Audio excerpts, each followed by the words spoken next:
by Clare Foran, Barrett and Ali Zaslav. Senate voted on Thursday to pass sweeping legislation that would authorize $858 billion in national defense funding and rescind the U.S. military's COVID vaccine mandate. Now that it has passed the Senate, the measure is cleared for President Joe Biden's signature.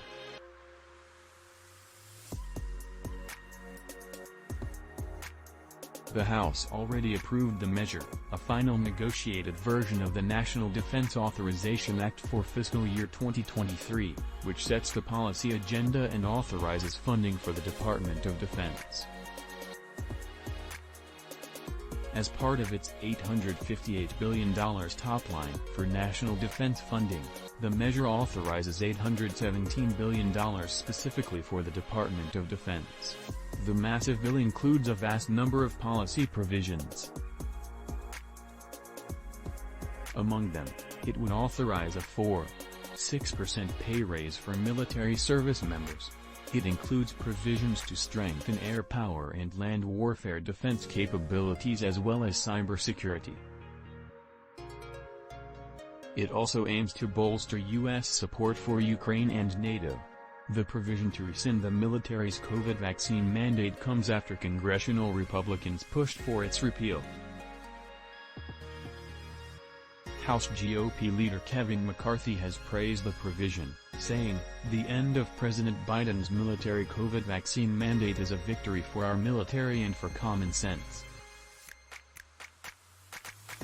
Prior to a vote on final passage, the Senate took some amendment votes.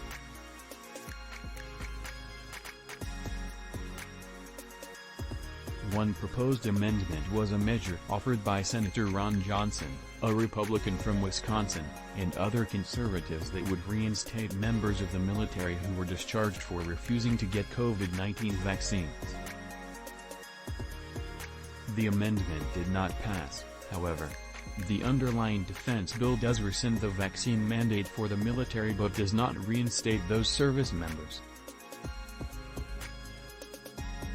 The White House declined to say last week whether Biden would sign the must-pass annual defense bill if it includes the provision to rescind the military COVID vaccine mandate, reiterating that the president continues to support a mandate but leaving the door open to a repeal.